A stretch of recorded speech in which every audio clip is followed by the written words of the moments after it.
ഹരി ഓം. ശ്രീമദ് ഭാഗവതം പഞ്ചമസ്കന്ധം 15-ാം അധ്യായം. വ്യാഖ്യാനിക്കാൻ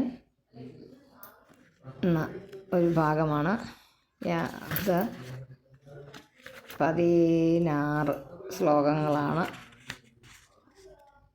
ഉള്ളത്. 16 ശ്ലോകങ്ങളുള്ള ഒരു അധ്യായം, ചെറിയൊരു അധ്യായമാണ്.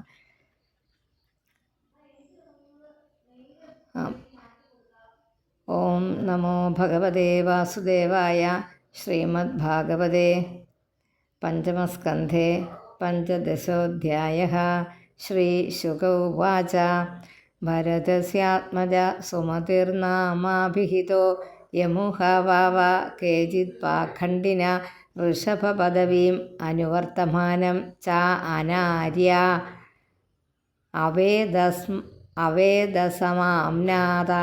അവേദസമാംനാദാം ദേവതാം സ്വമനീഷയാ പാപീയസ്യ കലൗ കൽപ്പയിഷ്യന്തി. ഒരു വാചകമാണത്. ഭരതൻ്റെ ആത്മജഃ പുത്രൻ സുമതി എന്ന പേരോടുകൂടി നാമാഭിഹിത ആ പേരിൽ അറിയപ്പെടുന്ന ഋഷഭപദവിയും ഋഷഭദേവൻ്റെ വഴിയെ മാർഗത്തിലെ അനുവർത്തമാനം അനുസരിച്ചുകൊണ്ട് അത് വർത്തിച്ചുകൊണ്ടിരിക്കുന്ന, അതിനെ ഫോളോ ചെയ്യുന്ന, നമുക്ക് പെട്ടെന്ന് പറയാൻ പറ്റുന്ന അനുവർത്തിച്ചുകൊണ്ടിരിക്കുന്ന ഊഹ ബ അതൊക്കെ ഇത് ഒപ്പിക്കാൻ വേണ്ടിയിട്ട് പറഞ്ഞിരിക്കുന്ന യാതൊരുവനെ തന്നെ, അവരെ തന്നെ, ആരെ തന്നെയാണോ അവരെ എന്നുള്ള ആ യാതൊരുവനെ തന്നെ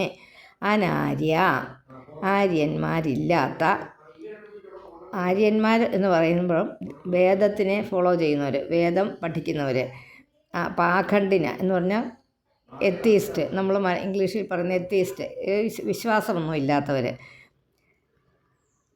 പാപീയസ്യ പാപത്തോടു കൂടിയ സ്വമനീഷയ സ്വന്തം ബുദ്ധി കൊണ്ട് അവേദസമാംനാദാം. അതാ കണ്ടോ, വേദത്തിൽ പറഞ്ഞിട്ടില്ലാത്തതായ ദേവതയായിട്ട് കൽപ്പയിഷ്യന്തി, അതിനെ കൽപ്പിക്കും. കഴിഞ്ഞ 8 അധ്യായങ്ങൾ നമ്മൾ പഠിച്ച 8 അധ്യായങ്ങൾ യോഗമാർഗത്തെ ആശ്രയിച്ച് അതിനെ ചുറ്റിപ്പറ്റി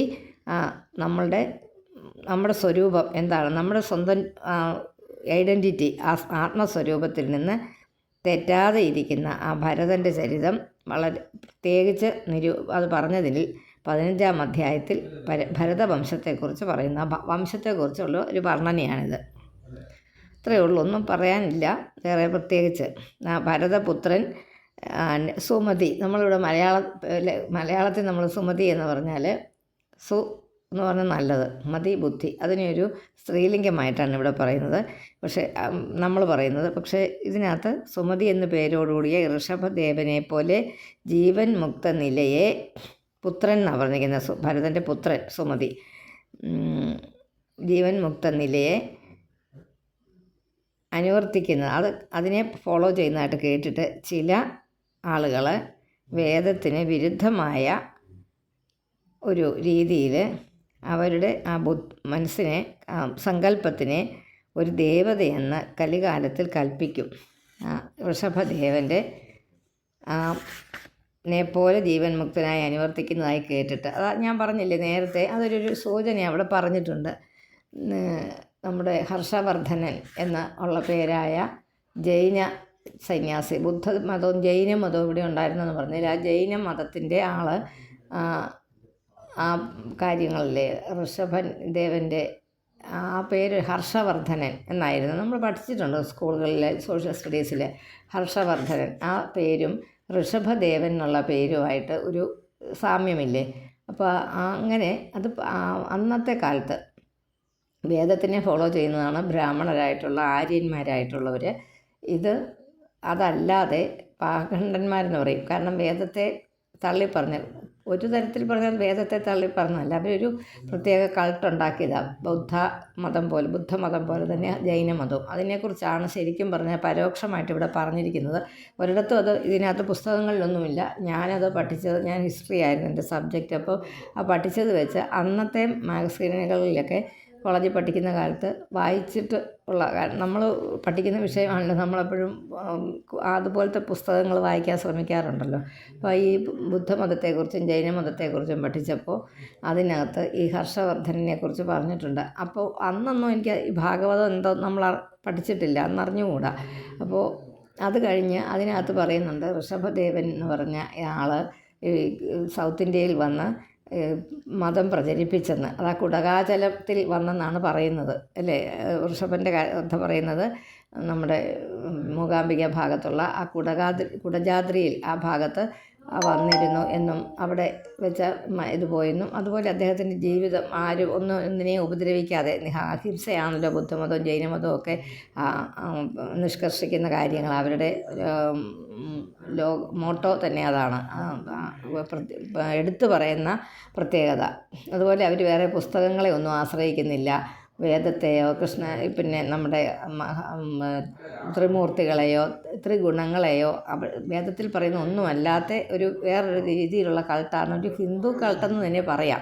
ഹിന്ദുവിൻ്റെ തന്നെ രീതികളാണ് ഫോളോ ചെയ്യുന്നത്. പക്ഷേ അവർ ഒരുപാട് അഹിംസയിൽ വളരെ അധികം പ്രാധാന്യം കൊടുത്തിട്ടുണ്ട്. അതെനിക്ക് തോന്നുന്നു ആ കാലഘട്ടത്തിൽ ഒരുപാട് ഹിംസകൾ ഉണ്ടായതുകൊണ്ടായിരിക്കാം, യുദ്ധങ്ങളുമൊക്കെ ഉണ്ടായതിനെ ഒന്ന് ഇതാക്കാൻ വേണ്ടിയിട്ട് ബുദ്ധൻ അവതരിച്ചെന്ന് പറഞ്ഞാൽ നമ്മൾ പതുക്കെ അത് ബുദ്ധനെ ഒരു അവതാരമാക്കി മാറ്റിയിട്ടുമുണ്ട്. അപ്പം അത് അറിയണമെങ്കിൽ പല ഗ്രന്ഥങ്ങളും നമ്മൾ വായിക്കുമ്പോൾ ജയദേവരുടെ ഗീതഗോവിന്ദത്തിൽ ബുദ്ധനെ ഒരു അവതാരമായിട്ട് പ്രളയപയോധി ജലെ എന്നുള്ളതിനകത്ത് 10ാമത്തെ അവതാരമായിട്ട്, 9ാമത്തെ അവതാരമല്ല കൃഷ്ണൻ, 10ാമത്തെയാണ് കൽക്കി വരുന്നത്.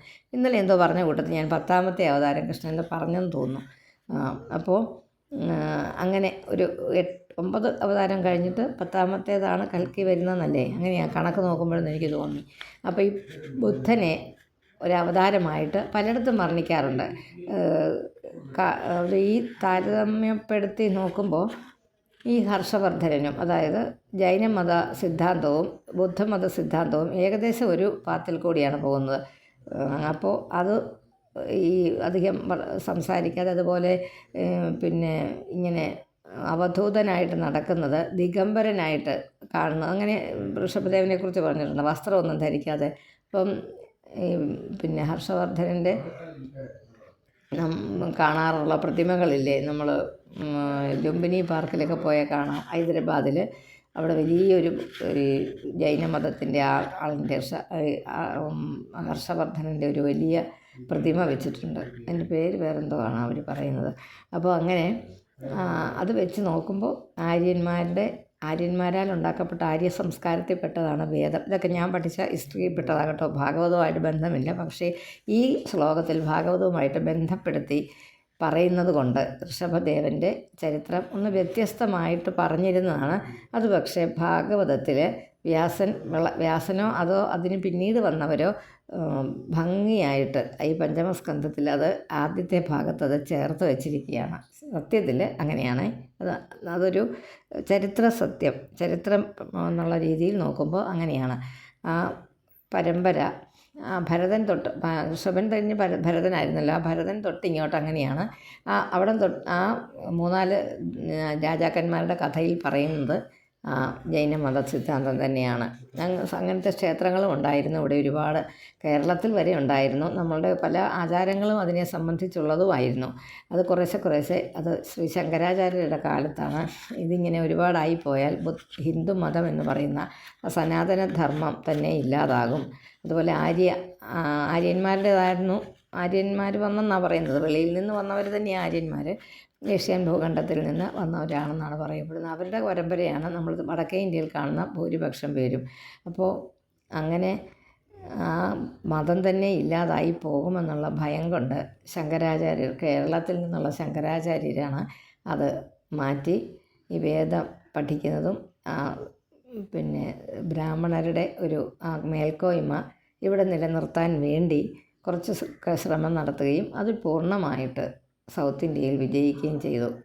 പക്ഷേ നോർത്ത് ഇന്ത്യയിൽ ഇപ്പോഴും നമ്മുടെ അത് തന്നെയാണ്, കാശി മറ്റതുപോലെയുള്ള വലിയ ക്ഷേത്രങ്ങളൊക്കെ അതുപോലെ തന്നെ നിലനിൽക്കുന്നുണ്ട്. പക്ഷേ അവിടെ ഇവിടത്തേക്കാൾ കൂടുതലായിട്ട് ബുദ്ധമതക്കാരും ജൈനമതക്കാരും ഉണ്ട്. അപ്പോൾ അങ്ങനെ ഒരു ചെറിയൊരു അറിവും കൂടെ നിങ്ങൾക്ക് ഈ കൂട്ടത്തിൽ കിട്ടിക്കോട്ടെ എന്ന് ഓർത്താൽ. പക്ഷെ നമ്മൾ പഠിക്കുമ്പോൾ ഇത് അങ്ങനെ തന്നെ പഠിക്കുക കേട്ടോ, ഇതുപോലെ തന്നെ. പക്ഷേ ഇതിനകത്ത് തന്നെ പറഞ്ഞിട്ടുണ്ടല്ലോ, ഞാൻ ഋഷഭദേവൻ്റെ ആ പദവിയെ അനുവർത്തിച്ചു കൊണ്ടിരിക്കുന്ന ആര്യന്മാരല്ലാത്ത കേചിത പാഷണ്ഡന്മാർ പാപീയസ്യ പാപത്തിൻ്റെ രീതിയോട് കൂടി സ്വന്തം ബുദ്ധി കൊണ്ട് വേദത്തിൽ പറയപ്പെട്ടിട്ടില്ലാത്ത ദേവതയായിട്ട് ഈ ഋഷഭനെ കൽപ്പിക്കുന്നു എന്ന് പറഞ്ഞിട്ടുണ്ട്. അതുകൊണ്ട് ഞാൻ ഇത്രയും പറഞ്ഞതേ ഉള്ളൂ. ഒന്നുകൂടെ വായിക്കാം. ഭരതസ്യ ആത്മജ സുമതിർനാമ അഭിഹിതോ യമുഹ വാവ കേചിത് പാഖണ്ഡിന ഋഷഭ പദവീം അനുവർത്തമാനം അനാര്യ അവേദസമാംനാദം വേദത്തിനെ അല്ലാത്തത് വേദസമാംനാദം ദേവതാം സ്വമനീഷയ പാപീയസ്യ കലൗ കൽപ്പയിഷ്യന്തി കലികാലത്തിൽ കൽപ്പിക്കുന്നു. തസ്മാത് ചെറിയൊരു ഇതേ ഉള്ളൂ, ഒരു ലൈൻ.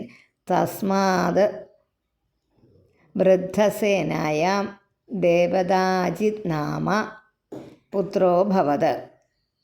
തസ്മാത് അവനിൽ നിന്ന് വൃദ്ധസേനയിൽ പെൺകുട്ടിയുടെ പേരാ വൃദ്ധസേന എന്ന്, നമ്മൾ ദേവസേന എന്ന് പറയുന്ന പോലെ. തസ്മാത് വൃദ്ധസേനായാം ദേവതാ അജിത് നാമ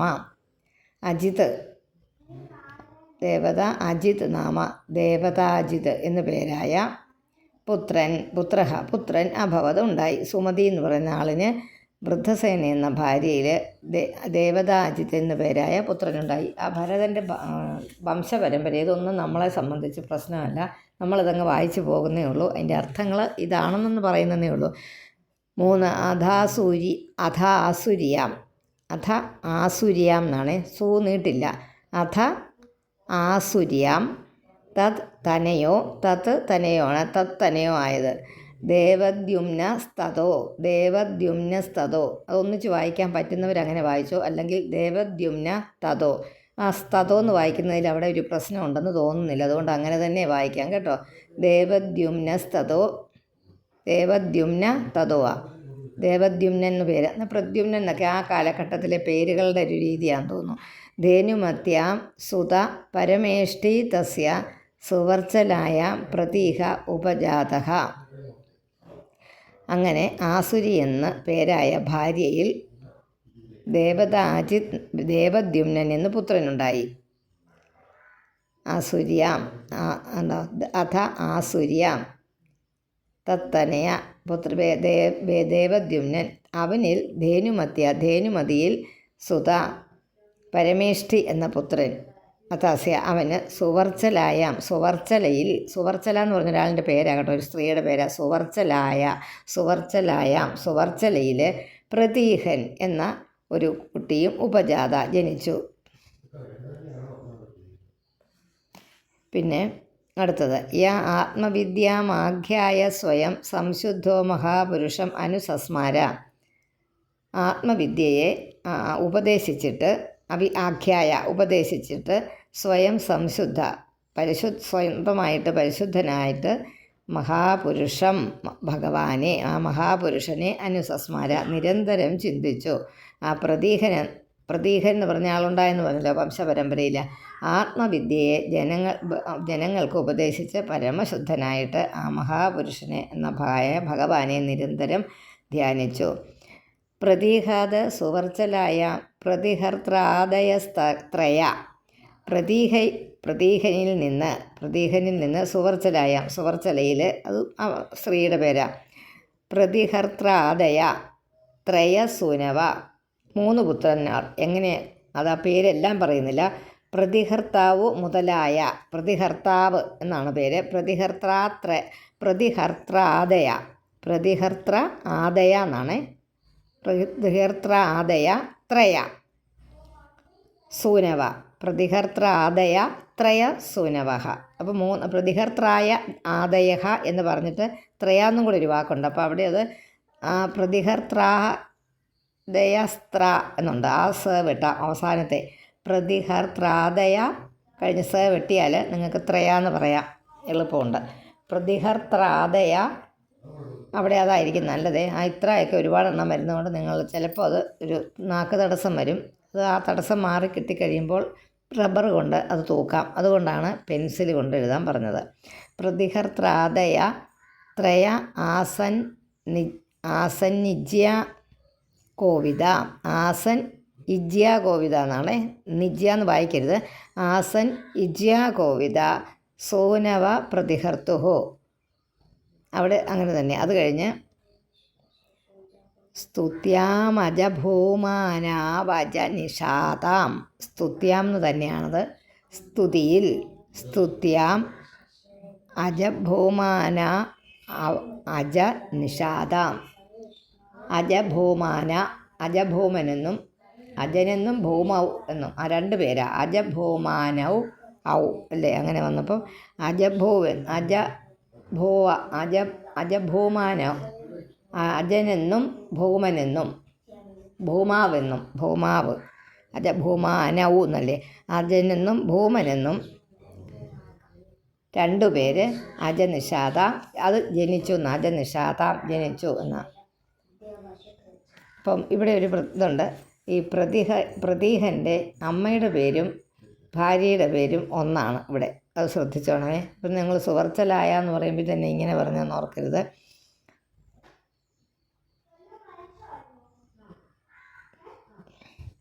പ്രതീഹാത് സുവർച്ചലായ ഉണ്ടോ. പ്രതിഹർത്രാദയ ത്രയ ആസൻ ഇജ്യ കോവിത സോനവ പ്രതിഹർത്തുഹു സ്തുത്യാം അജഭൂമാനൗ അജനിഷാദാം.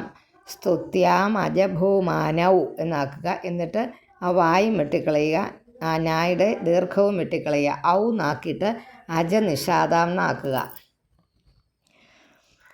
6 ഭൂംന ഋഷികുല്യായാം ഉദ്ഗീതസ്തത പ്രസ്താവോ ദേവകുല്യായാം പ്രസ്താവാത്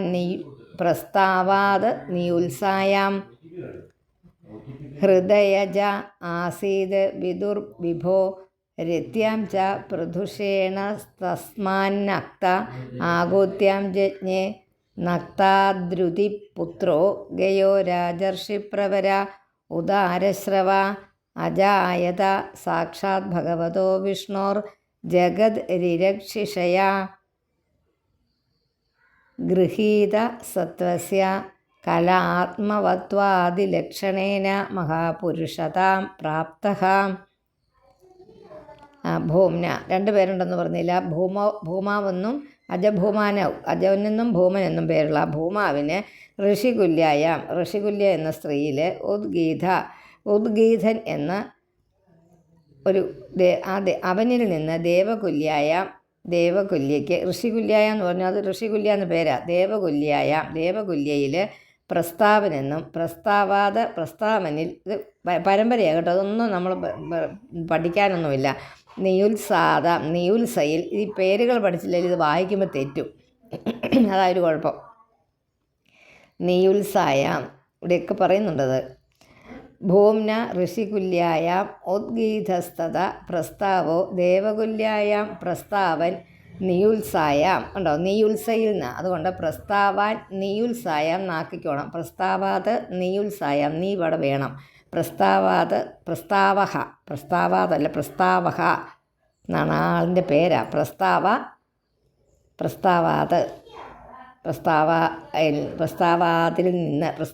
നിന്ന് അവരിൽ നിന്ന് പ്രസ്താവാത് നിയുത്സായാം അങ്ങനെ തന്നെ വായിക്കണേ. പ്രസ്താവാത് നിയുത്സായാം. നിയുത്സ എന്നൊരു പേരാ അത്. ഹൃദയജ ആസീത് വിഭുവിന് വിഭു ജനിച്ചു. ആസീത് വിഭു ജനിച്ചു. വിഭോ രത്യാം ച പൃഥുഷേണ തസ്മാന്നക്ത. വിഭുവിന് രതിയിൽ നിന്ന് പേര്. രതിയിൽ നിന്ന് പൃഥുഷേണ അസ വെട്ടിക്കളഞ്ഞിട്ട് തസ്മാൻ നക്ത. ആ നക്ത എന്നുള്ളത് നക്ത എന്ന് തന്നെ വായിക്കണം. ആ നായുടെ എവിടെ ഒരു ടിക്കിട്ടാൽ മതി. തസ്മാൻ നക്ത എന്ന് പറഞ്ഞത് ഒരു ആളിൻ്റെ പേരാ. നക്തൻ ജനിച്ചു. ആഗോത്യാം യജ്ഞേ നക്താദ് രുതിപുത്രായ രുതിപുത്ര നക്താദയിൽ നിന്ന് രുതിപുത്ര എന്നൊരാളുടെ പേരാ. രുതിപുത്രനായ ഗയൻ എന്നൊരു പേരാ. നക്താദുരിപുത്ര നക്ത എന്ന് പറഞ്ഞൊരു പേര്. രുതിപുത്ര നക്താദ് രുതിപുത്ര രുതിയാണ്. നക്താദ് രുതിപുത്രോ ഗയൻ രാജർഷി പ്രവര, രാജർഷികളിൽ വളരെ ശ്രേഷ്ഠനായിട്ടുള്ള ഉദാരശ്രവ ഉത്കൃഷ്ടൻ, വളരെ കീർത്തിയുള്ള തസ്മാത് നക്ത എന്നാക്കിയല്ലോ. തസ്മാത് നക്ത ആകൂത്യാം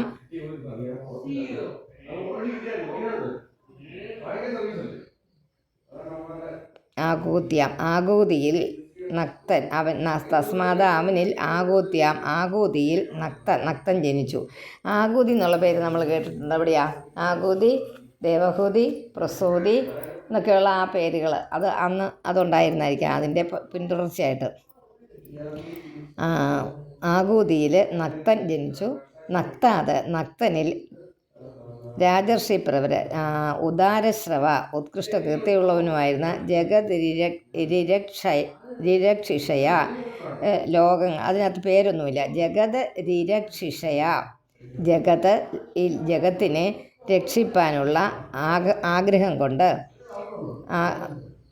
അതിനുവേണ്ടി ഗൃഹീത സത്വഗുണത്തെ അത് സ്വീകരിച്ചു. എന്തിനെ? സത്വസ്യ എന്ന് പറഞ്ഞാൽ സാത്വിക ഗുണത്തെ. ഭഗവത സാക്ഷാത് വിഷ്ണു, എല്ലാ ഐശ്വര്യവും ഉണ്ട്. ഭഗവത് എന്ന് പറഞ്ഞാൽ ഐശ്വര്യങ്ങളും ഉണ്ടെന്ന 8 ഐശ്വര്യങ്ങളോടും കൂടിയ സാക്ഷാൽ മഹാവിഷ്ണുവിൻ്റെ അംശമാകുന്നു, അംശമാകുന്നു. ആത്മവത്വാദി ലക്ഷണേന, ആ ലക്ഷണം കൊണ്ട്, ആത്മസാക്ഷാത്കാരം മുതലായ ലക്ഷണം കൊണ്ട് മഹാപുരുഷൻ്റെ ആ നിലയെ ആ നിലയിൽ എത്തിയവനായിരുന്നു. ഭൗമാവ് വരെ പറഞ്ഞില്ലേ നമ്മൾ? ഭൗമാവെന്നും പിന്നെ അജനെന്നും. നേരത്തെ പറഞ്ഞു അജനെന്നും ഭൗമാവെന്നും ഭൗമാനവും എന്ന് പറഞ്ഞു. അപ്പോൾ ആ അജനെന്നും ഭൗമാവെന്നും ഉള്ളതിനകത്ത് ആ ഭൗമാവിന് ഋഷികുല്യ എന്ന പേരായ ഭാര്യയിൽ ഉദ്ഗീഥൻ, അതൊന്ന് ശ്രദ്ധിച്ചോണം, ആ പേര് ഉദ്ഗീഥൻ എന്നാ പേര്, പുത്രനുണ്ടായി. ആ ഉദ്ഗീഥൻ്റെ ഭാര്യ ദേവകുല്യ. ആ ദേവകുല്യയ്ക്കും ഈ ഉദ്ഗീഥനും ഉണ്ടായ പുത്രൻ്റെ പേരാണ് പ്രസ്താവൻ. ആ പ്രസ്താവന് അവൻ്റെ ഭാര്യയായ നിയുത്സ, ഈ പേരൊക്കെ ഇതിനകത്തുണ്ട്. പ്രസ്താവാത നിയുത്സയിൽ ഒരു വിഭു എന്നൊരു പുത്രനുണ്ടായി. ആ വിഭുവിന് രതി എന്നു പേരായ ഭാര്യയിൽ പൃഥുഷേണന് അദ്ദേഹത്തിൻ്റെ പൃഥുഷേണൻ്റെ ഭാര്യ ആകൂതിയിൽ നക്തൻ്റെ ഭാര്യയായ രുതിയും രതിയും രണ്ടാകട്ടോ. രുതിയിൽ, ഇതൊക്കെ ചെറിയ ചെറിയ പേരുകളാണെങ്കിലും വായിക്കുമ്പോൾ തെറ്റരുത്. രാജർഷികളിൽ വെച്ച് വളരെ ഉത്കൃഷ്ടനായിട്ടും വളരെ കീർത്തിയുള്ളതുമായിട്ട് ഗയനും ജനിച്ചു. ആ ഗയൻ ശ്രീ ഭഗവാൻ മഹാവിഷ്ണു രോഗരക്ഷ ചെയ്യുവാൻ ഇച്ഛയോടുകൂടി ആ സത്വഗുണത്തെ സ്വീകരിച്ച് അംശാവതാരമാകുന്ന ഗയൻ ആത്മജ്ഞാന മുതലായ ലക്ഷണം കൊണ്ട് ആ മഹാപുരുഷൻ എന്നുള്ള കീർത്തിയെ പ്രാപിച്ചു ഗയൻ. അത്രയേ ഉള്ളൂ. ഒന്നുകൂടെ വായിക്കാമേ. ഭൂംന ഋഷികുല്യായാം ഉദ്ഗീതസ്തത പ്രസ്താവോ ദേവകുല്യായാം പ്രസ്താവാത് നിയുത്സായാം, പേരാതൊക്കെ. ഹൃദയജ ആസീത് വിഭോ രത്യാം, രതി എന്നു പേരായ രതിയിൽ ച പൃഥുഷേണസ്തസ്മാൻ നക്ത എന്നും പേരാ. ആകൂത്യാം ജജ്ഞെ നക്താദ് രുതിപുത്രോ ഗയനാണ്. രാജർഷി പ്രവര, അതാണ് ആയത് ഭഗവാന്റെ അംശാവതാരമാണെന്ന് പറഞ്ഞു. ഉദാരശ്രവ അജായത സാക്ഷാത് ഭഗവതോ വിഷ്ണോർ ജഗത് രിരക്ഷിഷയാ ഗൃഹീത സത്വസ്യ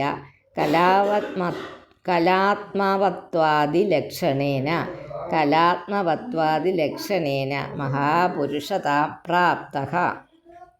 അത്രയേ ഉള്ളൂ. ഇനി 7. സ വൈ സ്വധർമ്മേണ പ്രജാപാലന പോഷണ പ്രീണന ഉപലാളന അനുശാസന ലക്ഷണേന ഇജ്യാദിന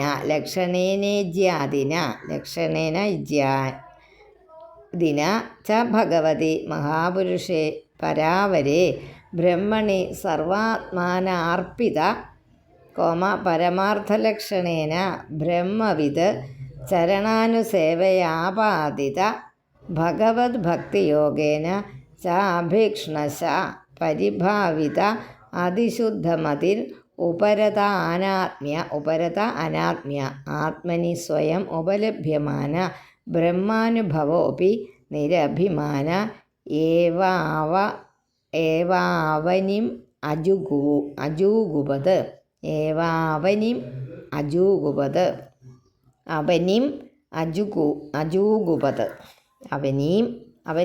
എന്നേ ഉള്ളൂ. അവനിം എന്ന് പറഞ്ഞാൽ അവനി ഭൂമി, അവനിം ഭൂമിയെ അജൂഗുപത് രക്ഷിച്ചു. സ വൈ സ്വധർമ്മേണ പ്രജാപാലന പ്രജാപാലന പോഷണ പ്രീണന ഉപലാളന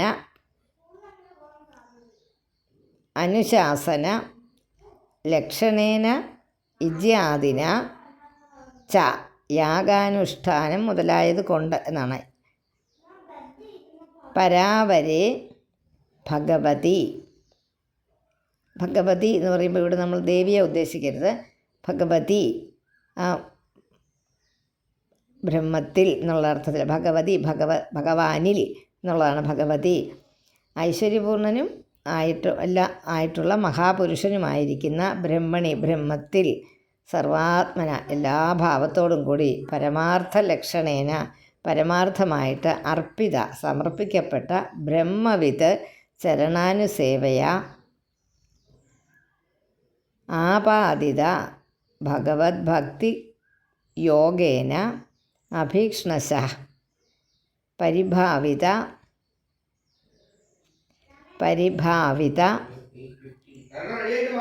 അതിശുദ്ധമതി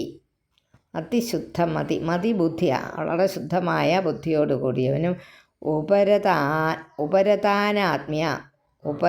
അനാത്മ്യ ആത്മാവല്ലാത്ത ശരീരത്തിൽ അഭിമാനമില്ലാത്തവനും അനാത്മ്യ ആത്മനി ഉപലഭ്യമാന ബ്രഹ്മാനുഭവ അപി നിരഭിമാന ഏവ അവനിം അജൂഗുപത് രക്ഷിച്ചു. ഏവ അവനിം അജൂഗുപത് ഏറ്റവും അവസാനത്തെ വാക്കം ഏവ അവനിം അജൂഗുപത് എന്ന് വായിക്കണം. ഏവാം അവനിം അജൂഗുപത് ഒന്നുകൂടെ വായിക്കാമേ. സവൈ സ്വധർമ്മേണ പ്രജാപാലന പോഷണ പ്രീണന ഉപലാളന അനുശാസന ലക്ഷണേന ഇജ്യാദിന എന്നാണ്. അതൊന്നിച്ച് വായിച്ചാൽ മതി. ലക്ഷണേന ഇജ്യാദിന ച ഭഗവതി മഹാപുരുഷേ പരാവരേ ബ്രഹ്മണി സർവാത്മന അർപ്പിത പരമാർത്ഥലക്ഷണേന അർപ്പിത കഴിഞ്ഞിട്ട് കോമായിട്ടാണ് ബ്രഹ്മവിത്ത് ചരണാനുസേവയാപാദിത ഭഗവദ്ഭക്തിയോഗേന ചാഭീക്ഷ്ണശഃ പരിഭാവിത അതിശുദ്ധമതിർ ഉപരതാനാത്മ്യ ആത്മനി പരിഭാവിത എന്ന് കഴിഞ്ഞിട്ട് അതിശുദ്ധം അതിരുപരത അനാത്മ്യ ഉപരതാനാത്മ്യ എന്നുള്ളതുകൊണ്ട്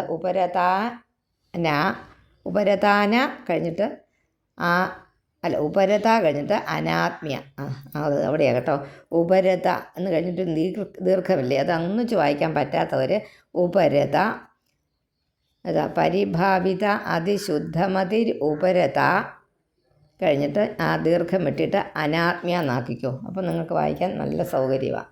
പരിഭാവിത അതിശുദ്ധമതിർ ഉപരതാന ഉപരത, എനിക്കും അങ്ങനെയാണ് വരുന്നത്, ഞാൻ അങ്ങ് ഒന്നിച്ച് വായിച്ച് പഠിച്ചതുകൊണ്ടാണ് കേട്ടോ. ഉപരത അനാത്മ്യ ആത്മനി സ്വയം ഉപലഭ്യമാന ബ്രഹ്മാനുഭവോപി നിരഭിമാന ഏവ അവനിം അജൂഗുപത്. തീർന്നു. 8 തസ്യേമാം ഗാഥാം പാണ്ഡവേയ പുരാവിധ ഉപഗായന്തി. പരീക്ഷത്തെ അത് പരീക്ഷത്തിനോട് പറയാ. എന്താ എവിടെ പരീക്ഷത്തെന്ന് വന്ന് എങ്ങനെയാ പാണ്ഡവേയ എന്ന് വിളിക്കുന്നുണ്ട്. അവിടെ ഒരു എക്സ്ക്ലമേഷൻ മാർക്ക് കണ്ടോ, വിളിച്ചതാണ്. അപ്പം പാണ്ഡവേയ എന്ന് പറഞ്ഞാൽ ഇവിടെ നമ്മൾ എന്താണ് എടുക്കേണ്ടത്? അപ്പോൾ വംശത്തിൽ ജനിച്ച ആൾ എന്നുള്ളത്, പാണ്ഡവ കുലത്തിൽ ജനിച്ചവനെ, പരീക്ഷിത് മഹാരാജാവേ. ആ ഗയൻ്റെ കാര്യം നമ്മൾ പറഞ്ഞില്ലേ, ഈ ഗയൻ്റെ മാഹാത്മ്യത്തെ സൂചിപ്പിക്കുന്ന ഗാഥയെ പൂർവ്വചരിത്രമായ മഹാന്മാർ വളരെയധികം കീർത്തിക്കുന്നുണ്ട്. ഗയം നൃപക്ക പ്രതിയാതി കർമ്മഭിർ യജ്വാഭിമാനി ബഹുവിധ് ധർമ്മഗോപ്ത സമാഗത ശ്രീ സദസസ്പതി സദാം സത്സേവകോന്യോ ഭഗവത്കലാമൃതേ. ഭഗവത്കലാം ഹൃദയ എന്നുള്ള വാക്കാണ്. ഭഗവാന്റെ ആ കലയെ ഒഴിച്ച് മാറ്റി വെച്ചിട്ട്, അതാണ് ഹൃദയ. ബാക്കി പറയാം. ഗയം നൃപം ക പ്രതിയാതി കർമ്മഭിർ യജ്വാഭിമാനി. യോഗാനുഷ്ഠാനമുള്ളവനും അഭിമാനി, അതിനെ സന്തോഷമായിട്ട് കരുതുന്നവനും ശ്രേയസ്സാണ് എന്ന് കരുതുന്നവനും ബഹുവിധ സകല അറിവുമുള്ളവനും ധർമ്മഗോപ്ത ധർമ്മത്തെ രക്ഷിക്കുന്നവനും സമാഗത ശ്രീ വന്നു ചേർന്ന ആ ഐശ്വര്യത്തോട് കൂടിയവനും സദാം സത്ത് എന്ന് പറഞ്ഞാൽ സത്തുക്കൾ, സത്ത് എന്നുള്ളതിൽ നിന്ന് വന്നതാണ് സദാം. സത്തുക്കളുടെ സദാമായിട്ടുള്ളവരുടെ സത്തായിട്ടുള്ളവരുടെ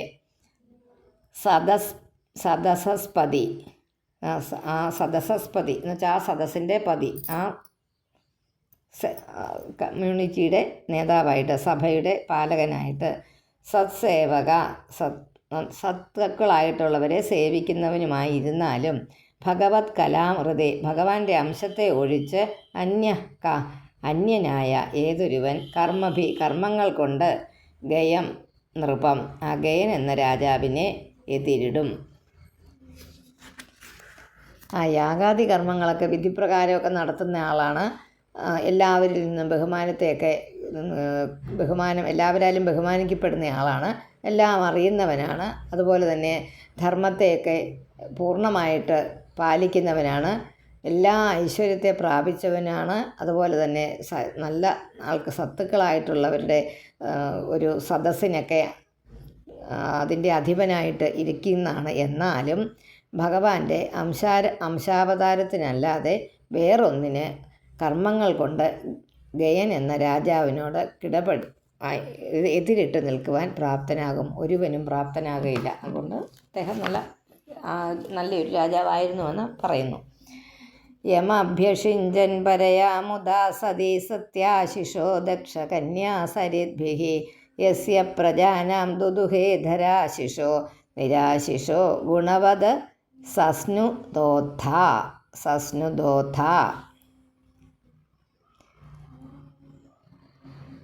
ഗുണവത് സസ്നുദോഥ ഗുണമാകുന്ന ഗുണമാകുന്ന വത്സൻ നിമിത്തം ചുരുത്തിയ അകടോടുകൂടി ഭൂമി ആശിഷോ നിരാശിഷോ ഗുണവത് സസ്നുദോഥ.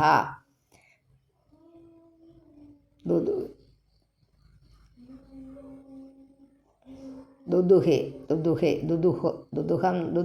എന്ന് പറഞ്ഞാൽ പാൽ ചുരുത്തുന്നതിനാണ് പറയുന്നത്. ആ വാക്ക് അങ്ങനെ അതിൻ്റെ അർത്ഥം. അതിപ്പോഴാണ് നമുക്ക് അത്ര എപ്പോഴും കേൾക്കുന്നതൊരെണ്ണമാണ്, ഇടയ്ക്കൊക്കെ കേട്ടിട്ടുണ്ട്. ദുദുഹേ ചുരത്തുക. യമഭ്യഷിഞ്ചൻ പരയാമുദാ സതി സത്യാശിഷോ ദക്ഷകന്യാസരിദ്ഭിഃ യസ്യ പ്രജാനാം ദുദുഹേ ധരാശിഷോ നിരാശിഷോ ഗുണവത്സസ്നുദോഥ. ഗുണവത്സസ്നുദോഥ. ഗോരൂപിണിയായിട്ട് ഉള്ള ഭൂമിയെ ഗോരൂപിണിയായിട്ട് പറയാറുണ്ട്. ഗുണമാകുന്ന വത്സൻ, പുത്രൻ, കുഞ്ഞ്, കിടാവ്, വത്സം കുഞ്ഞ്. ഗുണവൽ സസ്നുദോധ, ഗുണവതല്ല ഗുണവത്സൻ, ഗുണവത്സൻ എന്നാണ് വത്സൻ. ഗുണവൽ സസ്നുദോധ ഒരു പേരായിട്ട്, അല്ല മകൻ, കുട്ടി, കുഞ്ഞെന്നൊക്കെയുള്ള അർത്ഥത്തില്ല. അപ്പോൾ അതും തീർന്നല്ലോ. സത്യാശിഷ യമഭ്യഷിഞ്ചൻ പരയാമുദാ സതി സത്യാശിഷോ ദക്ഷകന്യാ സരിദ്ഭി. സതി, ദക്ഷകന്യകൾ, സതിയായ ദക്ഷപുത്രിമാർ പരയാമുദ പരമസന്തോഷത്തോടുകൂടി സരിദ്ഭി നദീജലങ്ങൾ കൊണ്ട് അഭ്യഷിഞ്ചൻ യാതൊരുവിനെ അഭിഷേകം ചെയ്തുവോ നിരാശിഷ യസ്യ ആഗ്രഹമില്ലാത്ത അവൻ്റെ ഗുണവൽ സസ്നുദോധ ഗുണമാകുന്ന വത്സൻ പുത്രൻ ഗുണമാകുന്ന നിമിത്തം ചുരത്തി അകടോടുകൂടിയ ഭൂമി പ്രജകളുടെ ആശിഷ ആഗ്രഹങ്ങളെ ദുദുഹേ ചുരത്തി അത്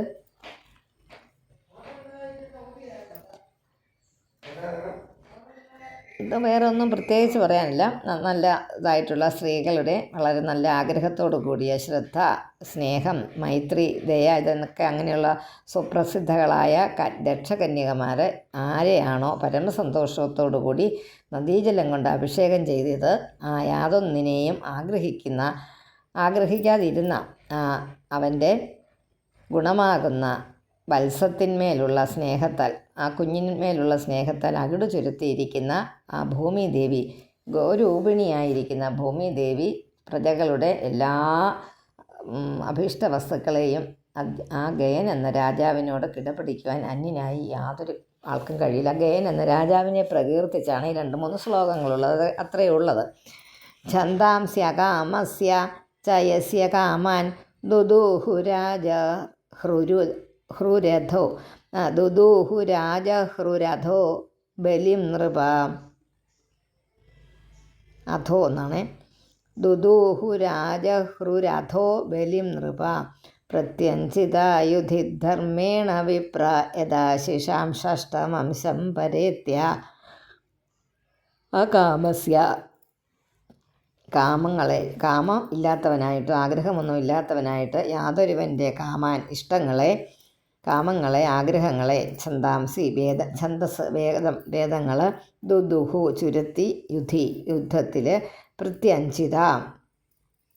പ്രത്യഞ്ചിത പ്രതിപൂജിക്കപ്പെട്ട നൃപ രാജാക്കന്മാർ അധോ അനന്തരം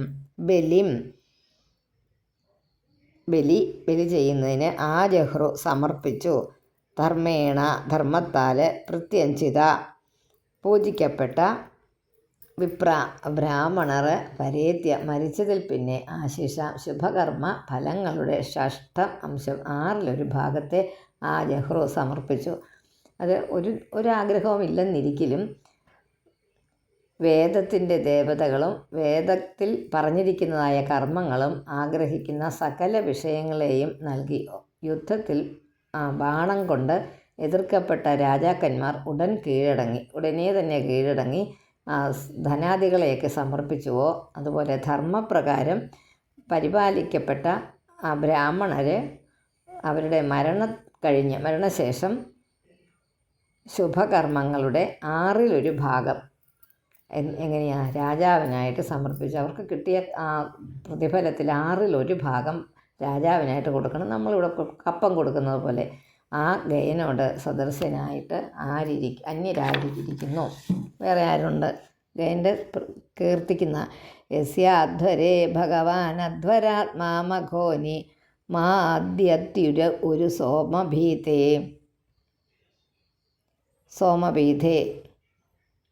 മാദ്യതി.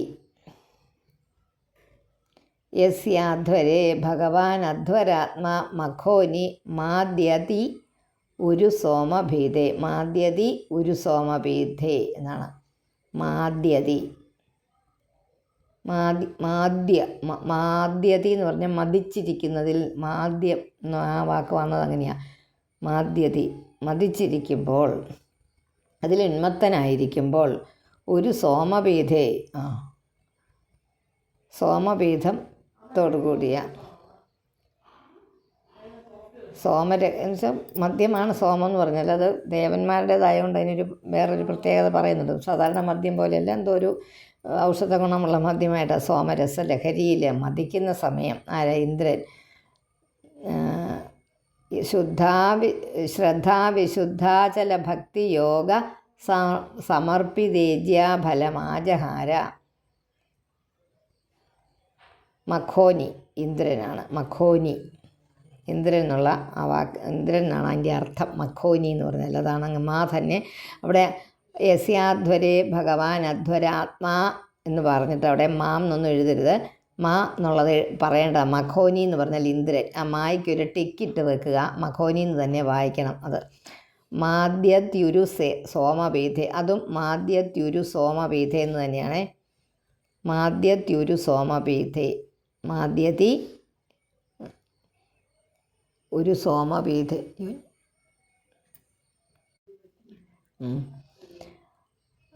യസ്യാധ്വരേ ഭഗവാൻ അധ്വരാത്മാ മഖോനി മാദ്യത്യുരു സോമപീഠേ ശ്രദ്ധാവിശുദ്ധാചല ഭക്തിയോഗ സമർപ്പിതേജ്യാഫലം ആജഹാര. ഫലം ആജഹാര എന്ന് വായിക്കണം. അത്രയേ ഉള്ളൂ. 13. യത് പ്രീണനാഥ ബർഹിഷിദേവ തിര്യങ് മനുഷ്യവീര്യതൃണമാവിരിഞ്ചാത് പ്രിയേത സദ്യ സഹ വിശ്വജീവ പ്രീതസ്വയം പ്രീതിമഗാത് ഗയസ്യ.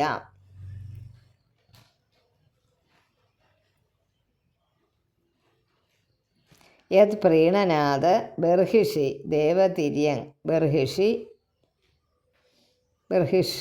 പ്രാചീന ബർഹിസ് നമ്മൾ കേട്ടിട്ട് യാഗം ചെയ്യുന്നയാൾ. ബർഹിഷി യാഗത്തിൽ ഏത് പ്രീണനാഥ യാതൊരുവനെ പ്രീണിപ്പിക്കുന്നത് കാരണമായിട്ട് ആവിരിഞ്ചാത് ആ ബ്രഹ്മാവ് മുതൽ വിരിഞ്ചൻ മുതലായവർക്ക് വിരിഞ്ചൻ ബ്രഹ്മാവ് ആവിരിഞ്ചാത് ബ്രഹ്മാവ് മുതൽക്ക് ദേവ തിര്യങ് മനുഷ്യ വീരുതൃണം ദേവന്മാർ തിര്യക്കുകൾ. തിര്യക്കെന്ന് പറഞ്ഞാൽ ഞാൻ പറഞ്ഞില്ലേ ലംബമായിട്ട് നിൽക്കുന്നത് നാൽക്കാലികൾ.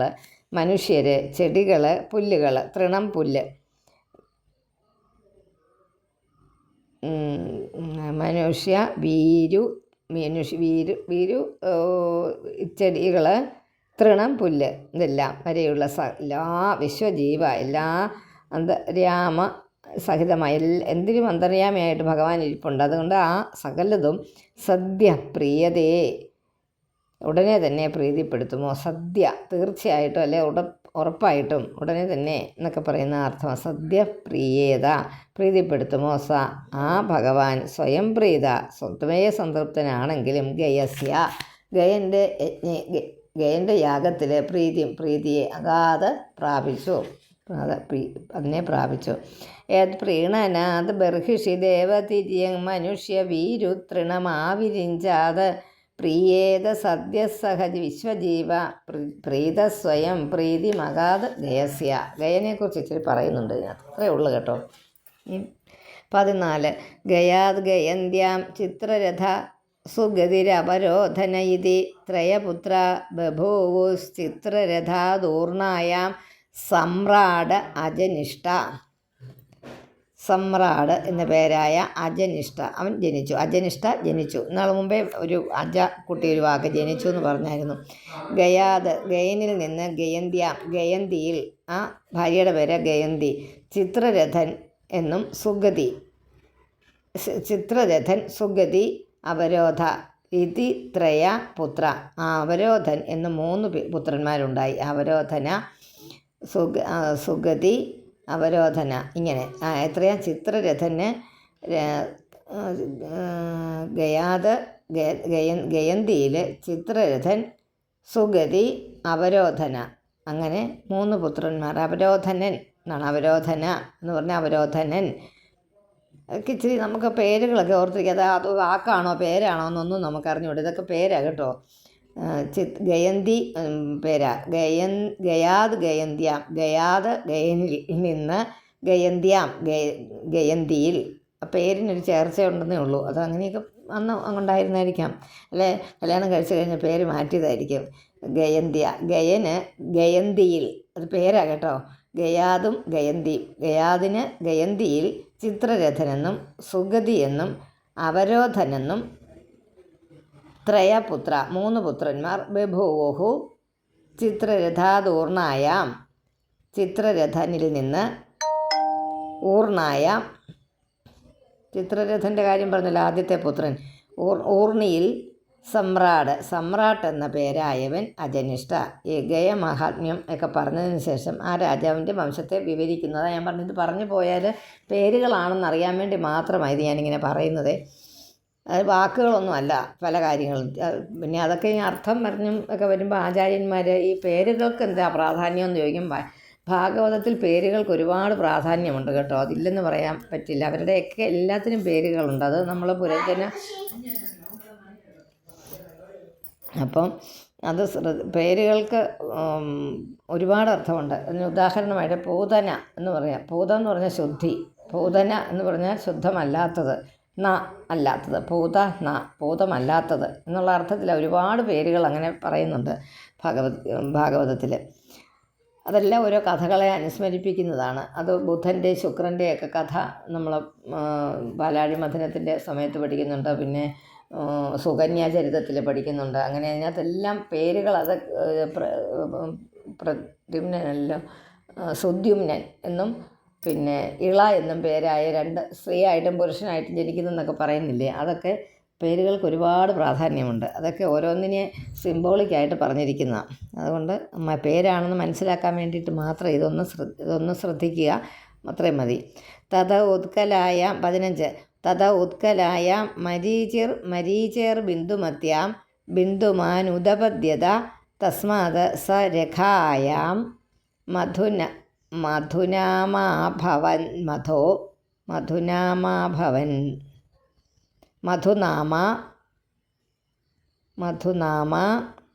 അഭവത്. മധുനാമ അതൊക്കെ നമുക്ക് തെറ്റാവുന്നതാണ്. ബിന്ദുമാനുദപദ്യത തസ്മാത് സ രഖായാം മധുനാമ. നായുടെ അവിടെ ഒരു നായുടെ മുകളിൽ ഈ മധുന എന്നുള്ളതിൽ എന്നുള്ള അക്ഷരത്തിൻ്റെ മുകളിൽ ഒരു പ്ലസ് ചിഹ്നം ഇട്ട് വെക്കുക. അപ്പം എന്ന് വായിക്കും. മൈനസ് ചിഹ്നം ഇട്ട് വെച്ചാൽ എന്നും വായിക്കണം. അപ്പം അങ്ങനെ സൂത്രങ്ങളാണ് ഇതൊക്കെ കേട്ടോ. മധുനാമ മധുനാമ എന്ന് പേരായ മധുനാമ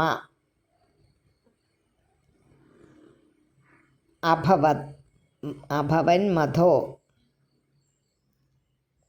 മധുനാമ മധു എന്ന് പേരായവൻ മധുനാമ അഭവത് ഉണ്ടായി. മധു എന്ന് പേരായ അവൻ അഭവത് ഉണ്ടായി. സുമനസി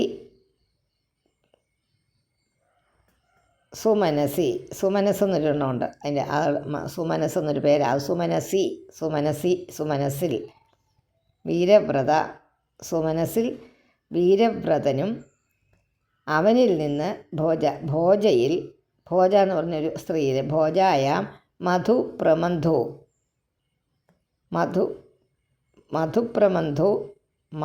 പ്രമന്ധവും അതായി. എങ്ങനെ വായിക്കുമ്പോൾ നമുക്ക് മധുപ്രമന്ധു എന്നൊരു പേരായിട്ട് തോന്നുന്നു. രണ്ടാ, മധു എന്നും പ്രമന്ധു എന്നും.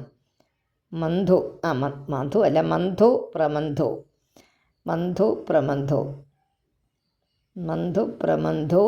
ജജ്ഞാതേ മന്ധോ. ഇങ്ങനെ പോരുക ഇങ്ങോട്ടെ, ഈ പേരുകൾ പോരുക. സത്യയിൽ സത്യ എന്ന് പേരുണ്ട്.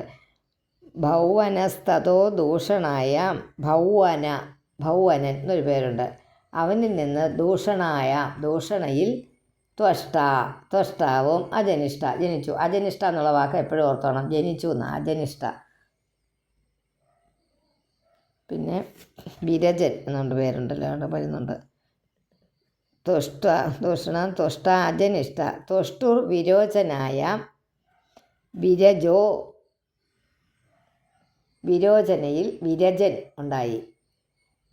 ത്വഷ്ടാവിന് വിരോചനയിൽ വിരോചന ഒരു പേരാ, സ്ത്രീയുടെ പേരാ. വിരോചനയിൽ വിരജസ്യ ശതജിത് പ്രഭരം.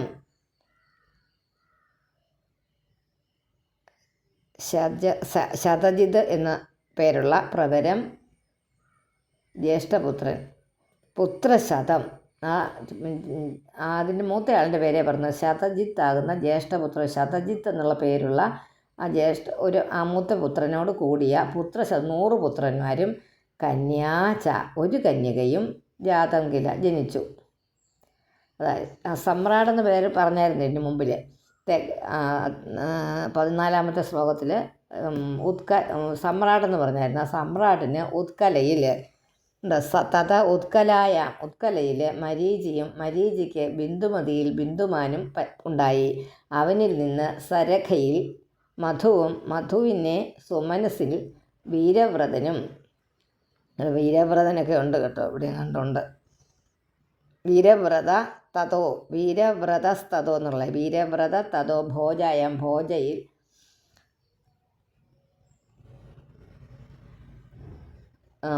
ജനിച്ചു. ഭോജയിൽ മന്ധു എന്നും പ്രമന്ധു എന്നും 2 പുത്രന്മാരുണ്ടായി. ആ മന്ധുവിന് സത്യയിൽ ഭൗവനൻ എന്നു പേരായ അവനും ദൂഷണയിൽ ത്വഷ്ടാവും അവന് വിരോചനയിൽ വിരജനും വിഷൂചിയിൽ ശതജിത് ജ്യേഷ്ഠപുത്രനോടുകൂടി 100 പുത്രന്മാരും 1 പുത്രിയും ജനിച്ചു. അതൊക്കെ പേര് പറഞ്ഞപ്പോൾ മനസ്സിലായല്ലോ. തഥ ഉത്കലായാം മരീചിർ ബിന്ദുമത്യാം ബിന്ദുമാനുദപദ്യത തസ്മാത് സരഖായാം സരഖൻ മധുനാമ അഭവൻ മധോ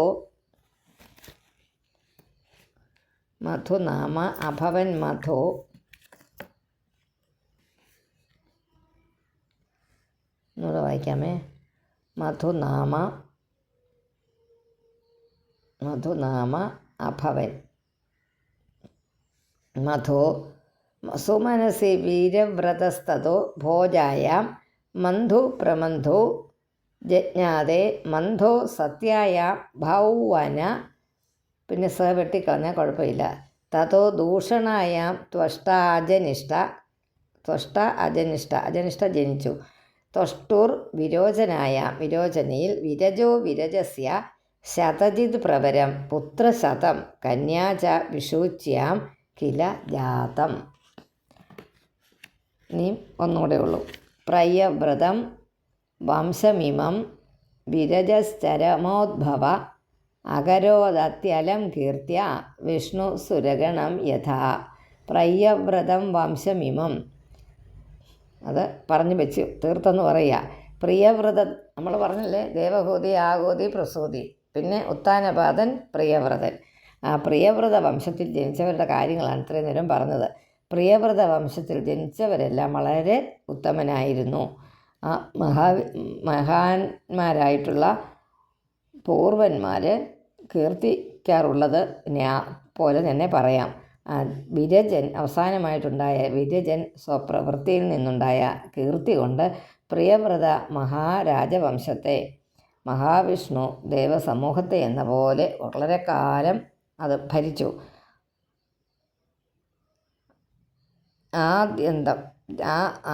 ആദിയിൽ ജനിച്ചവരും അവസാനമുള്ളവരും മഹാന്മാരായിരുന്നുവെന്ന് പറഞ്ഞതുകൊണ്ട് ആ വംശത്തിൽ അവതരിച്ച രാജാക്കന്മാരെല്ലാവരും വളരെ നല്ല രാജാക്കന്മാരായിരുന്നുവെന്ന് അവർക്ക് സാധിച്ചുവെന്നും പറയുന്നു. ആ പ്രിയവ്രതൻ്റെ വംശം ഇങ്ങനെയാണ് പോകുന്നത്. ഈ മഹാവീരൻ എന്നൊക്കെ നമ്മൾ പഠിച്ചിട്ടില്ലേ, ഇതിനകത്ത് പറയുന്നുണ്ട് മഹാവീരനെ കുറിച്ച്. മഹാവീര പ്രതിമയൊക്കെയാണ് അത്. പിന്നെ ജൈനമതത്തിൻ്റെ മഹാവീരൻ എന്നൊക്കെ പറയുന്നുണ്ട്. അതാണ് അവസാനം വന്ന ആൾ. അപ്പോൾ ആ കഥ നിങ്ങളൊന്ന് മനസ്സിൽ വെച്ചോളൂ കേട്ടോ. ഈ ജൈനമതത്തിൻ്റെ ആൾക്കാരാണ് ഈ ഋഷഭൻ മുതലായ ആൾക്കാരും അവരുടെ പരമ്പരയും. അവിടെ അത് എല്ലാവരും തന്നെ നല്ല രാജാക്കന്മാരായിട്ട്. അവിടെ ഒരു പ്രശ്നം ഉണ്ടായതായിട്ട് കേട്ടിട്ടില്ലല്ലോ, ഇത്രയും നേരം പറഞ്ഞിട്ടൊരു യുദ്ധത്തിൻ്റെ കഥ കേട്ടില്ലല്ലോ നമ്മൾ. അപ്പോൾ അവിടെ വളരെ സാത്വികമായ രീതിയിൽ ജീവിച്ച ഒരു രാജവംശമായിരുന്നു പ്രിയവ്രതൻ്റേത് എന്ന് പറഞ്ഞ് അവിടെ അവസാനിപ്പിക്കുന്നു. ഇത് ശ്രീമദ് ഭാഗവതേ മഹാപുരാണേ പഞ്ചമസ്കന്ധേ സ്വരൂപസ്ഥിതി പ്രകരണേ ഭരതവംശോത്തമത്വ വർണ്ണനം നാമ 15 ഹരി ഓം.